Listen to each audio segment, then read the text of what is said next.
तो last 3 session से हम भगवान कृष्ण का जन्म लीला जो है डिस्कशन कर रहे हैं। तो लास्ट टाइम हमने देखा था किस प्रकार कंस जब आकाशवाणी से सुनता है कि देवकी का अष्टम गर्भ का संतान उसका वध का कारण है, तब उस समय कंस देवकी को मारने की प्रयास करता है। यहां तक हम कुछ लेसन्स लिए थे, आज यहां से हम आगे देखेंगे। तो वसुदेव जी जब देखते हैं कि कंस देवकी को मारने की इच्छा कर रहा है, तलवार हाथ में लिए देवकी के ऊपर प्रहार करने की ओर जा रहा है, सुखदेव गोस्वामी कहते हैं कि कंस को शांत करने के लिए, जो कंस प्रकृति में एक क्रूएल है, नृशंस है और ईर्ष्यालु है, देवकी को मारने के लिए जा रहा है, उसको शांत करने के लिए महाभागा वसुदेव जी प्रयास कर रहे हैं। तो यहां पर वसुदेव जी को महाभाग्यवान बताया गया है, जिसके सामने उनका पत्नी का ही वध होने के लिए जा रहा है। फिर भी सुखदेव गोस्वामी उनको क्या कहते हैं? महाभाग्य। वो भाग्यवान है। किसे भाग्यवान?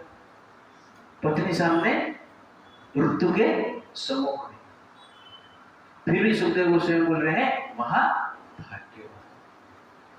इस संसार में जनरली हम सोचते हैं जो विपत्ति से मुक्त है, जिसके जीवन में विपत्ति नहीं है, संपत्ति है, वो महाभाग्यवान है। पर यहाँ पर वसुदेव जी जीवन का सबसे बड़ा विपत्ति में है, और सुखदेव गोस्वामी कह रहे हैं महाभागा वसुदेव, महाभाग्यवान। तो वसुदेव विपत्ति में है या संपत्ति में है, या कोई व्यक्ति विपत्ति में है या संपत्ति में, उसका वो भाग्य नहीं, वास्तव भाग्य वो है जो कि भगवान का सेवा करना चाहता है, संपत्ति में भी और विपत्ति में भी। संपत्ति में कोई भगवान का सेवा नहीं करना चाहता है तो भाग्यवान नहीं, विपत्ति में भी भगवान का सेवा करना नहीं चाहते हैं तो भाग्यवान नहीं। संपत्ति हो या विपत्ति हो, जो व्यक्ति भगवान का सेवा की इच्छा से ही जीवन जीता है, वो व्यक्ति वास्तव में हर समय क्या है? महाभाग्यवान। भाग्यवान नहीं, महाभाग्यवान। संपत्ति है तो हम भाग्यवान बोलते हैं, विपत्ति है तो हम दुर्भाग्य बोलते हैं, पर संपत्ति और विपत्ति में जो भगवान की सेवा के लिए ही प्रयास करता है, उसको हम क्या कहते हैं? महाभाग्यवान कहते हैं, महाभागा कहते हैं। तो इसलिए इतना बड़ा विपत्ति में भी वसुदेव मन को शांत रख के भगवान की इच्छा पूर्ति के इच्छा से जनरली कंस को शांत करने के प्रयास करते हैं। कंस जब देवकी को मारने के लिए जा रहा है, ये देखकर वसुदेव जी कहते हैं कंस को, महाराज आप इस प्रकार नृशंस कार्य कैसे कर सकते हैं?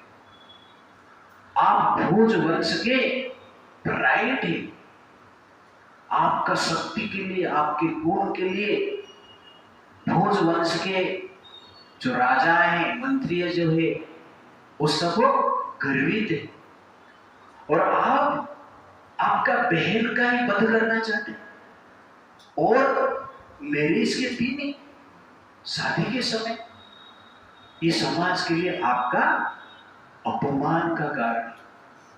आप जैसे मान सम्मानित व्यक्ति के लिए अपमान सबसे बड़ा दुर्भाग्य है, मृत्यु के समान है, इसलिए आप ये कार्य मत कीजिए। तो वसुदेव जी कंस को समझाने के लिए प्रयास कर रहे हैं। तो इस संसार में एक शत्रु को वश में करने के लिए 4 प्रकार की विधि बताया गया है। साम, दान, दंड, भेद। साम मतलब नॉलेज के द्वारा, ज्ञान के द्वारा। दान मतलब पैसा देके। भेद मतलब कूटनीति। दंड मतलब पनिशमेंट, दंड देके। बुद्धिमान व्यक्ति को साम से आप समझा सकते हैं, ज्ञान से समझा सकते हैं। जिसके पास बुद्धि है, सभ्य व्यक्ति, गुणवान व्यक्ति, कुछ गलती कर रहा है, अब ज्ञान दीजिए, कुछ समझ जाए। तो ज्ञानी व्यक्ति, बुद्धिमान व्यक्ति ज्ञान से, दर्शन से, शास्त्र से सब कुछ समझ जाते हैं। राइट क्या है, रॉन्ग क्या है। गलती कर रहे हैं तो एक्सेप्ट करते हैं, वो सुधरने की प्रयास करते हैं। लेकिन ये साम बुद्धिमान व्यक्ति के लिए होता है। और लोभी व्यक्ति को शांत करना है तो ज्ञान काम नहीं करता है। उसके लिए क्या चाहिए, पैसा। दान दो, पैसा फेंको, वो समझ जाएगा। मारने के लिए आ रहा है, 1 करोड़ दे दो, भाग जाएगा, दूसरे को मार देगा। ओके, पैसा के अनुसार वो कार्य करेगा। लोभी व्यक्ति, तो लोभी व्यक्ति को वश में करने के लिए पैसा देना पड़ता है, धन देना पड़ता है। बुद्धिमान व्यक्ति को वश में करने के लिए ज्ञान देना पड़ता है। और शत्रु को वश में करने के लिए कूटनीति करना पड़ता है। क्या है, कूटनीति, डिप्लोमेसी के द्वारा हम क्या कर सकते हैं, शत्रु को वश में कर सकते हैं। जैसे अफगानिस्तान, वहां पर भी मुस्लिम ही रहते, हिंदू नहीं है वो लोग। जितने हिंदू थे सबको मार दिया गया, मुस्लिम है वहां पर। लेकिन भारत का दोस्त है। कैसे दोस्त है, कूटनीति। कूटनीति कैसे है, अफगानिस्तान पाकिस्तान को शत्रु मानता है और भारत पाकिस्तान को शत्रु मानता है, इसलिए अफगानिस्तान और भारत के मित्र हैं। और इस कूटनीति से कुछ धन देके, कुछ सुविधा करके जनरली गवर्नमेंट कार्य करते हैं। तो राजा लोग शत्रु को वश कूटनीति से करते हैं। फिर राजा हुए, मान लो देख रहे हैं कि पावरफुल राजा है, ये दुबला राजा है, तो दुबला राजा क्या कर रहा था, पावरफुल राजा का बेटी के साथ शादी कर लेता था। इसको क्या कहते हैं, कूटनीति। तो इस कूटनीति से शत्रु को जीता जाता है, वश किया जाता है, वश में किया जाता है। और दंड, मूर्ख को वश में करना है तो क्या आवश्यकता है, दंड की आवश्यकता है।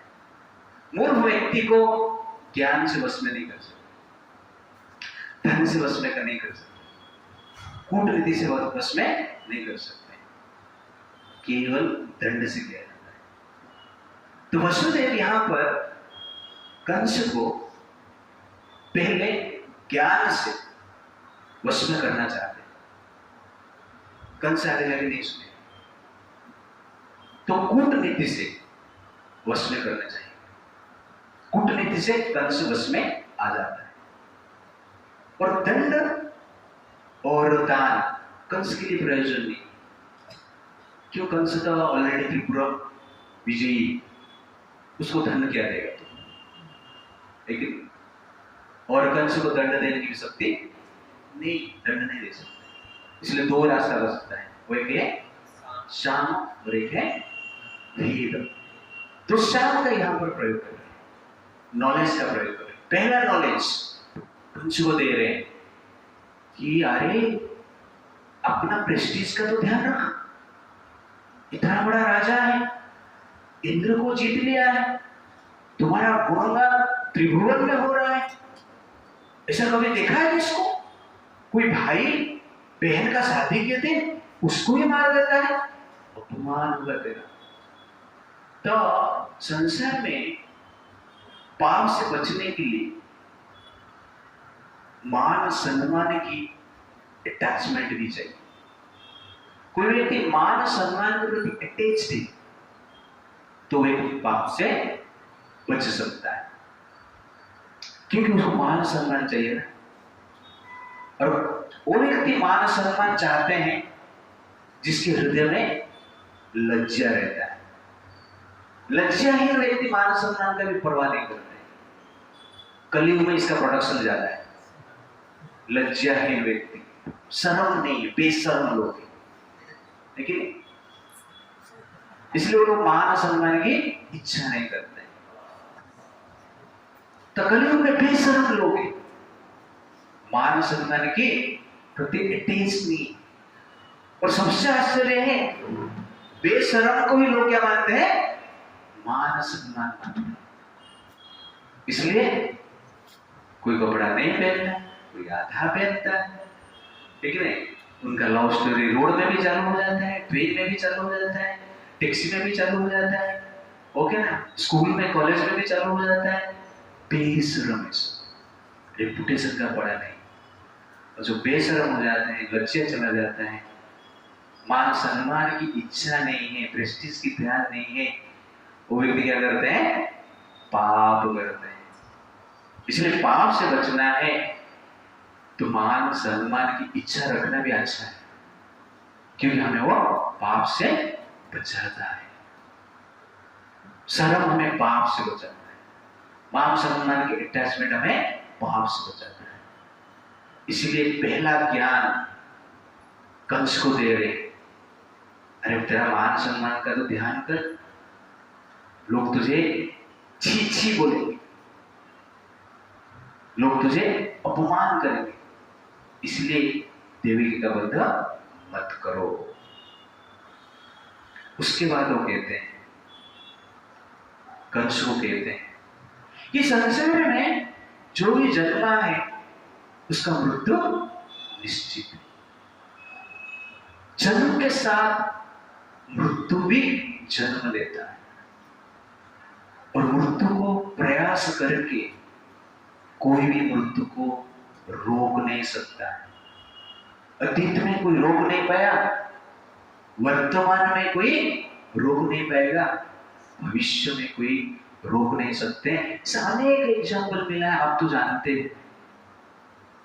हिरण्यकश्यप मृत्यु को रोक नहीं पाया, ऐसे अनेक राजा हुए हैं, मृत्यु को रोक नहीं पाए। मृत्यु को रोकने की प्रयास कर करके मृत्यु के सम्मुखीन नहीं हो गए। किसका सामना आना नहीं आना संसार में हम रोक सकते हैं, लेकिन मृत्यु के सामने निश्चित रूप से आना ही नहीं। इसलिए आप मृत्यु से भय क्यों कर रहे हो? अष्टम गर्भ का संतान आपका वध करने वाला है, या कोई भी आपका वध करने वाला है, मृत्यु तो निश्चित है। इसलिए आप टेंशन मत लो। और उसके साथ साथ वो कहते हैं कि ये शरीर जन्म हुआ है, मृत्यु निश्चित है, मृत्यु के पश्चात पंचभूत में मिल जाता है, और उसके पश्चात जन्म भी होता है। वो कहते हैं जिस प्रकार एक छोटा सा कीड़ा एक पत्ते को छोड़कर दूसरे पत्ते में प्रवेश करता है, वैसे जीवात्मा एक शरीर को छोड़कर दूसरे शरीर में प्रवेश करता है। जिस प्रकार का व्यक्ति रोड पे चलता है तो एक पैर उठाता है तो दूसरा पैर उसका नीचे रहता है, दूसरा पैर जब नीचे डालता है तो और एक पैर उठाता है। ठीक उसी प्रकार इस संसार में जीवात्मा एक शरीर प्राप्त करने की योग्य जब हो जाता है तो वर्तमान का जो शरीर है उसको छोड़ देता है, और कर्म के अनुसार दूसरा शरीर मिलता है। तो आप ये पाप कर रहे हो, मृत्यु तो निश्चित है, और मृत्यु को रोकने के लिए आप क्या कर रहे हो? पाप कर रहे हो। पूर्व जन्म का पाप के कर्म के अनुसार हमें इस संसार में दंड मिलता है, और ये जन्म में भी हम पाप करेंगे तो निश्चित रूप से नेक्स्ट लाइफ में क्या मिलेगा? दंड ही मिलेगा। इसलिए आप ये पाप कार्य मत कीजिए। तो ये ज्ञान के द्वारा वसुदेव जी कंस को क्या कर रहे हैं? समझा रहे हैं।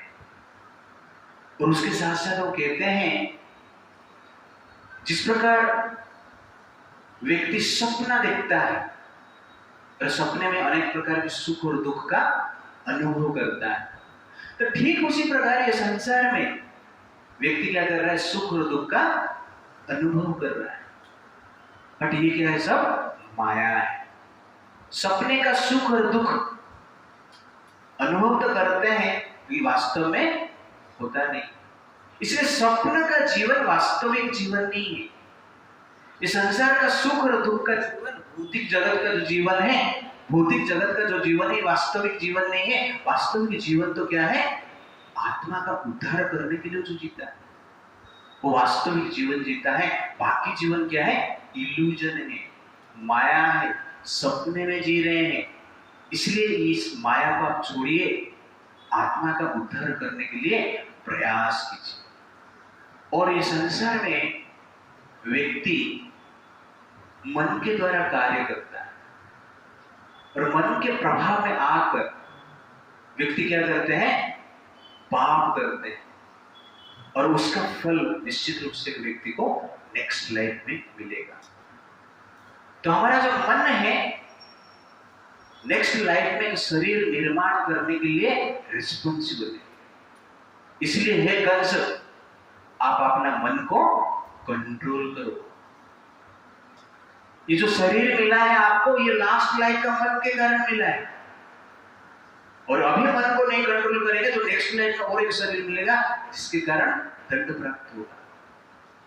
इसीलिए मन के प्रभाव से आप पाप मत कीजिए। संसार में जो भी पाप हो रहा है मन के प्रभाव से हो रहा है, इसलिए मन के प्रभाव से आप जीने की प्रयास कीजिए।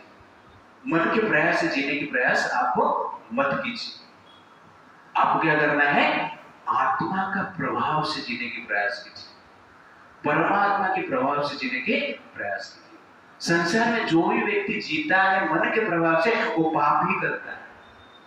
लेकिन जो व्यक्ति परमात्मा का प्रभाव से, आत्मा के प्रभाव से जीता है, वो क्या करता है, पुण्य करता है, आत्मा का उद्धार करता है। इसलिए आप जीव, हम शरीर नहीं है, हम आत्मा है।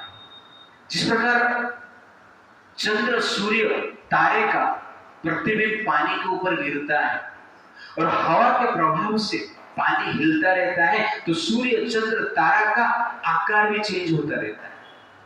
तो ठीक उसी प्रकार जीवात्मा मन के प्रभाव से कार्य करता है, तो अनेक प्रकार के आकार लेके संसार में जन्म लेता है।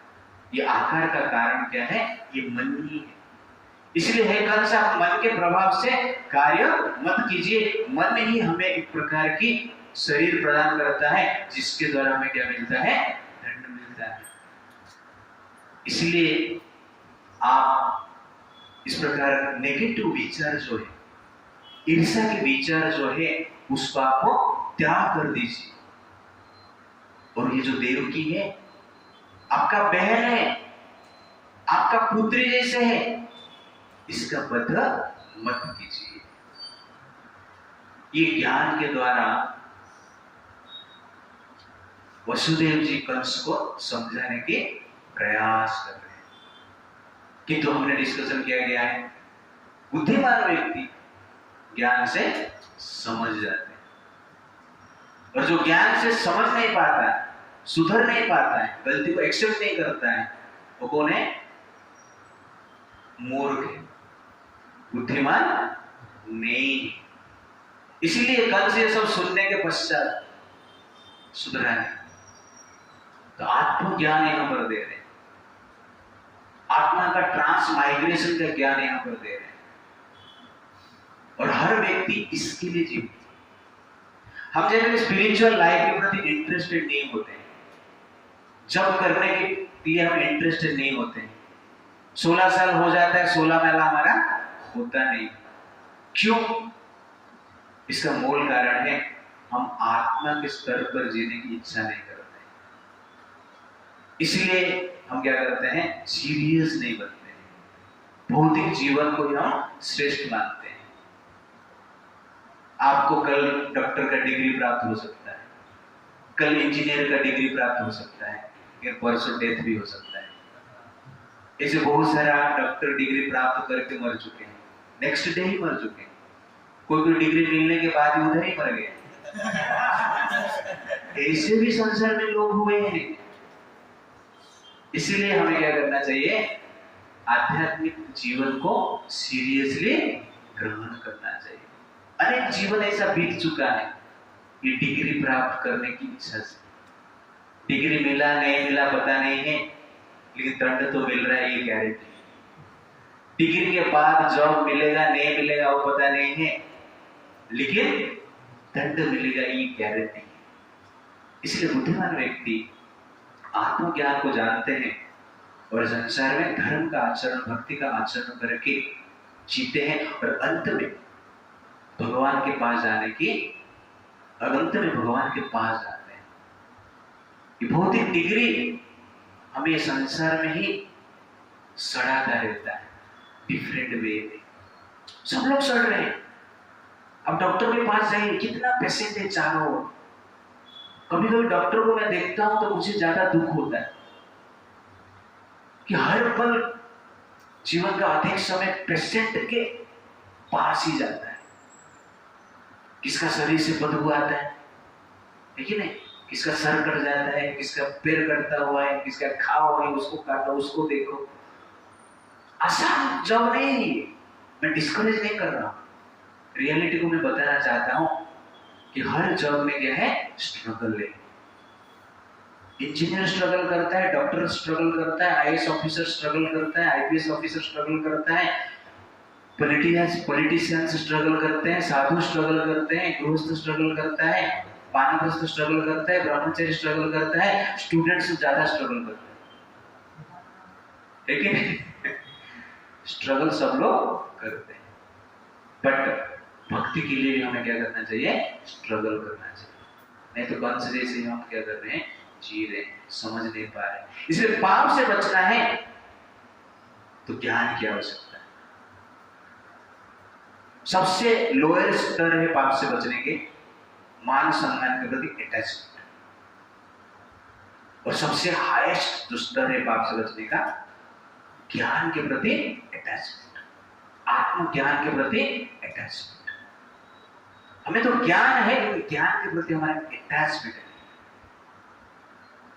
हमें भोग के प्रति हम अटैचमेंट है, और जिसके प्रति हम अटैच्ड है उसके अनुसार हम क्या करते हैं, करते हैं, उसके लिए कार्य करते हैं। तो ज्ञान होना बड़ी बात नहीं, ज्ञान के प्रति अटैचमेंट होना बड़ी बात है।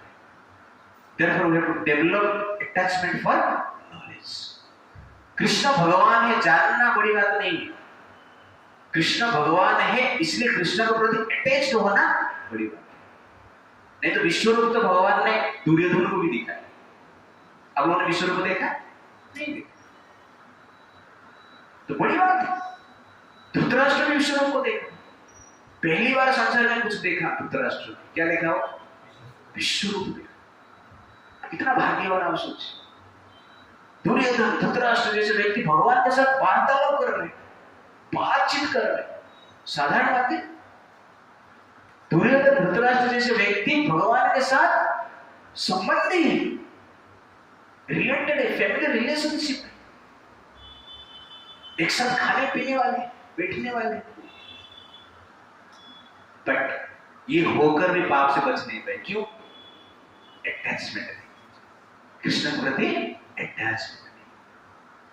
इसलिए पाप से बचने के लिए हमें कृष्ण के प्रति अटैच होना चाहिए, और अटैच रहेंगे तो पाप से हम बचेंगे। पांडव ही, पांडव दुर्योधन एक नगर में ही रहते थे, एक परिवार से ही, कृष्ण के प्रति एक्सपोज दोनों का सेम हुआ है, लेकिन पांडव क्या रहे, अटैच, और दुर्योधन क्या रहा, डिटैच, धन संपत्ति पावर पोजीशन के प्रति अटैच।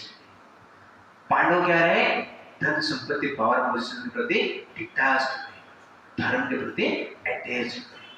इसलिए पाप कभी कर नहीं पाए, प्रयास किया तो भी हुआ नहीं। क्यों नहीं हुआ? क्योंकि अटैचमेंट, आसक्ति। और ये आसक्ति कैसे बढ़ेगा? जो नित्य निरंतर भगवान का नाम स्मरण तथा श्रवण करेगा। जितना श्रवण अधिक होगा, जितना स्मरण अधिक होगा, उतना अटैचमेंट बढ़ेगा और उतना डिटैचमेंट संसार से होगा। फिर कल से ये सब सुनने के बाद ना भयभीत हुआ ना शांत, ये है राक्षस। ज्ञान से, ज्ञान को कुछ फर्क नहीं पड़ता, वो सुनने वाले नहीं, इसलिए वो शांत भी नहीं हुआ, भयभीत भी नहीं हुआ। इसलिए राक्षस लोग जो है अज्ञान के कारण ये विचार करते हैं कि पाप से ही हमें तुरंत मजा मिले, और ऐसा भी होता है, तुरंत मिल जाए।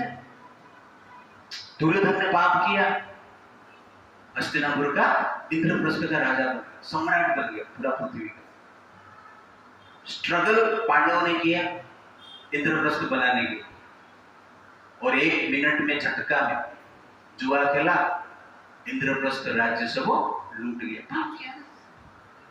तो सिंफुल एक्शन से परफेक्शन जल्दी मिलता है, सिंफुल एक्शन से सक्सेस जल्दी मिलता है, धन भी जल्दी मिलता है। इसलिए लोग क्या करते हैं, पाप करते हैं, करप्शन करते हैं, 1 करोड़ करप्शन, सैलरी 10,000, रात 1 करोड़ मिला। शादी करेंगे, पैसा खर्चा करना पड़ेगा, बीवी के लिए ज्वेलरी चाहिए, ड्रेस चाहिए, पिकनिक चाहिए, घूमना चाहिए, लिव इन रिलेशनशिप, पाप करो, टाइम पास करो, चीटिंग करो और मजा लो, सिंफुल एक्टिविटी। तो सिंफुल एक्टिविटीज में मजा तुरंत मिल जाता है, लेकिन सजा गारंटी। मजा तुरंत है और सजा गारंटी। तो पाप हम करते हैं तो ये प्रॉब्लम। इसलिए सिंफुल एक्टिविटी जो है पेन किलर जैसे कार्य करती है। अब इमीडिएट प्लेजर चाहिए, इमीडिएट कुछ पेन हो रहा है और इमीडिएट प्लेजर से पाप कर लो, हो जाएगा, मजा मिल जाएगा, रेप कर लो, मर्डर कर लो, बाद में जेल जाए। पेन तो किलिंग हो गया है, लेकिन वो पेन किलर बाद में क्या बन जाता है, किलर बन जाता है। वो पेन किलर नहीं है, वो जीवन का किलर है, लाइफ किलर है। इसलिए पेन किलर जैसा हमें कार्य नहीं करना है। तो जो सिंफुल एक्टिविटी करते हैं वो जनरल उस एक्टिविटी को पेन किलर जैसे लेते हैं, और वास्तव में पेन किलर नहीं है, पेन गिवर है, सीरियस पेन गिवर है। इसलिए राक्षस लोग सिंफुल एक्टिविटी के द्वारा सक्सेस होना चाहते हैं, बट जो भक्त है, साधु है, वो जनरल धर्म के अनुसार ही सक्सेस होना चाहते हैं। सक्सेस नहीं होगा तो भी चलेगा। जीवन में वास्तव में सक्सेस क्या है, धर्म को फॉलो करना। Following dharma is success of life. Getting dharma is not success of life. By giving of dharma, if you are getting dharma, that is failure of human life. But if you are following dharma, for that dharma you can give up your dharma, that is success of human life. That is my class. धर्म के लिए धर्म को छोड़ दे, दुर्योधन धर्म के लिए धर्म को छोड़। Therefore, real success means action according to the religious principle, instruction of Krishna. इसलिए हम ये चीज कंस से हम सीख रहे हैं, वसुदेव से हम सीख रहे हैं।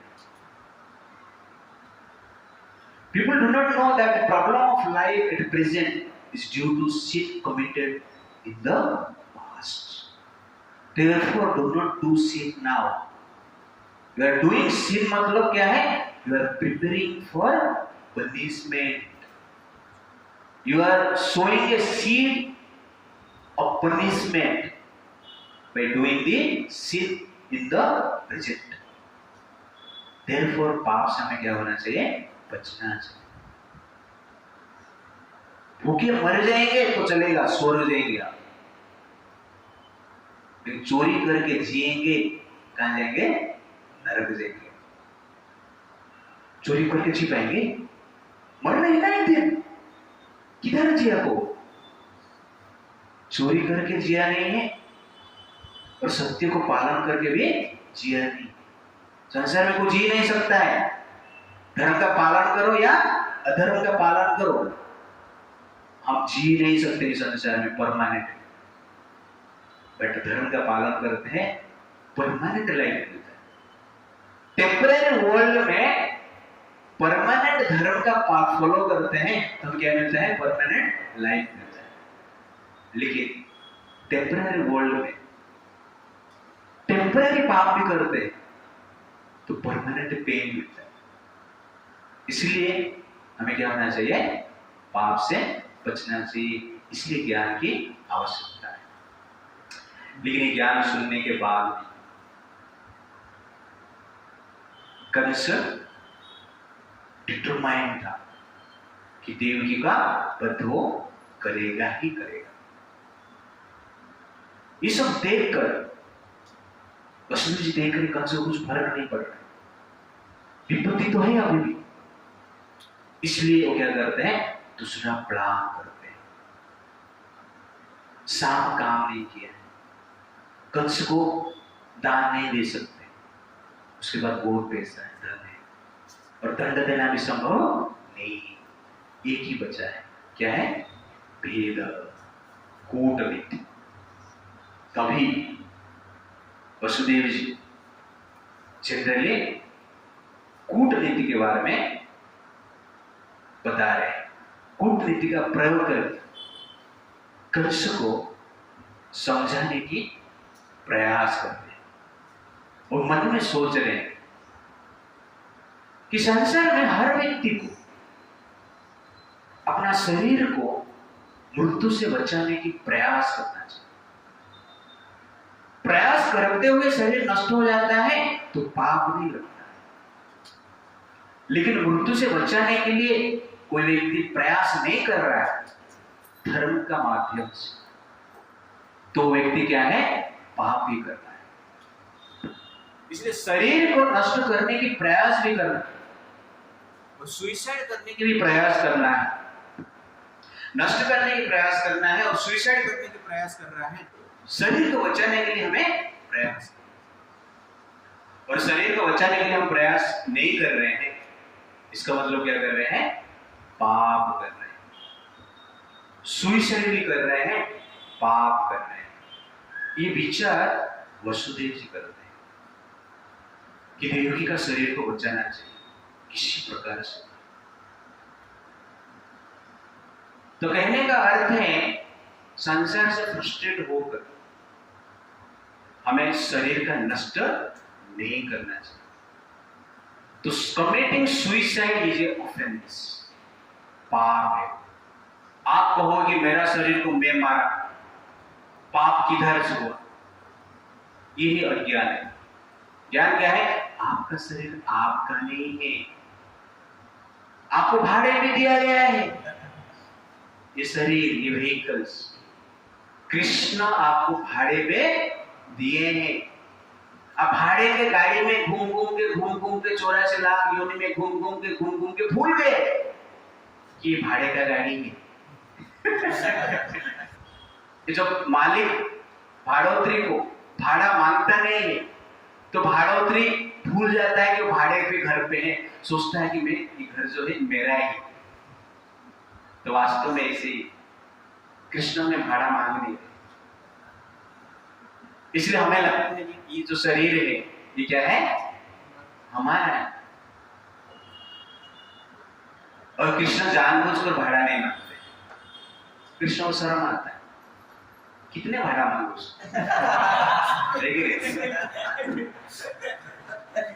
प्रेम से देगा तो मैं लूंगा, नहीं तो एग्रीमेंट तो मैंने किया है ऑलरेडी।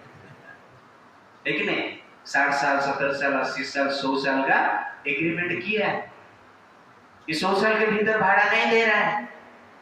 एग्रीमेंट खत्म होने के बाद कुत्ते का शरीर में इसको डाल दो, बाघ का शरीर में इसको डाल दो। तो भगवान ऐसे कार्य करते हैं। तो कहने का अर्थ है शरीर हमारा नहीं है। ये शरीर किसका है? कृष्ण का है। इसलिए कृष्ण का शरीर को नष्ट करने का अधिकार हमारे पास नहीं। इसलिए हम जब सुसाइड करते हैं हमें भूत का शरीर मिलता है, पशु का शरीर मिलता है। इसलिए कभी भी सुसाइड करना नहीं चाहिए। जिस प्रकार कोई व्यक्ति जेल में है और जेल तोड़कर भाग जाता है तो पुलिस उसको ढूंढ ढूंढ कर पकड़ के ऐसे जेल में रखते हैं जिसको तोड़ नहीं पाएगा, भाग नहीं पाएगा उस जेल से। वैसे जो आत्महत्या कर लेता है उस आत्मा को भगवान क्या करते हैं, पशु का शरीर में रखते हैं, दंड देते हैं। लेकिन पशु को भी आत्महत्या करने का विचार ही नहीं करता, क्योंकि आत्महत्या करने की बुद्धि उसके पास रहता है, इसे दंड भुगता रहता है, लेकिन आत्महत्या नहीं करता। एक वीडियो में देख रहा था, एक सिंह ने हिरण के साथ लड़ाई की और सिंह के शरीर के भीतर हिरण ने अपना सिंह डाला। तो सिंह छटपटाते हुए वो हिरण से छूटना चाहा, हिरण छूट गया, लेकिन हिरण का सिंह के भीतर रह गया, पेट के भीतर। और वो सिंह हिरण का सिंह को लेकर क्या कर रहा है, अभी भी घूम रहा है, चल रहा है। You understand the point? कितना प्रेम। एक सिंह घुस गया पेट के भीतर और वो क्या कर रहा है, घूम रहा है। पेट बोलेगा पशु शरीर से, जो सुसाइड करता है ऐसा करने लगता है, जो पाप करता है ऐसा करने लगता है। सुसाइड क्यों किया, वो तकलीफ से फ्रस्ट्रेट हो गई, सहन नहीं कर पाए, लेकिन बाद में क्या सहन कर रहा है पता चल रहा है ना, सिंह घुस गया, उसमें जी रहा है। एक तो वीडियो देखा पेट में घुसा, एक वीडियो है उसका मुंह में घुसा है, ऐसा गया नाक से निकला, ऐसा जाकर सिंह को लेके जाए सिंह। तो आप सोचिए कैसा स्थिति। इसीलिए ये सब चीज को हमें समझना चाहिए और समझकर पाप से बचना चाहिए। अपना शरीर को मारना भी ठीक नहीं। इसीलिए वसुदेव जी विचार करते हैं, वो सोचते हैं कि देवकी का जीवन तो मुझे बचाना है, क्योंकि मेरा धर्म है, मैं पत्नी का रक्षा करना मेरा धर्म है। और कंस से बचने के लिए मैं क्या करूंगा, देवकी के गर्भ में जो भी संतान उत्पन्न होंगे कंस को दे दूंगा। मृत्यु तो सबके लिए निश्चित है। मान लो कंस को मेरा ही पुत्र मारने वाले तो मारेगी उसको, मैं दूं या ना दूं, मृत्यु तो मार ही दे। मान लो कंस ने मेरा पुत्र से बच गया, लेकिन मृत्यु से तो बच नहीं गए। और ऐसे भी हो सकता है कि बीच में कंस का मृत्यु हो जाए, है कि नहीं, ये भी संभव। इसीलिए भाग्य को कोई दूर नहीं कर सकता है। इसलिए मैं प्लान करता हूं कि कंस को मैं अपना पुत्र को प्रदान करूंगा और देवकी को बचा। क्या वसुदेव अपना पुत्र को कंस को देते हैं या नहीं देते, हम देखेंगे नेक्स्ट। हरे कृष्णा कृष्णा कृष्णा हरे हरे, हरे राम राम राम हरे। प्रभुपाद की, अनंत गुरु वैष्णव की।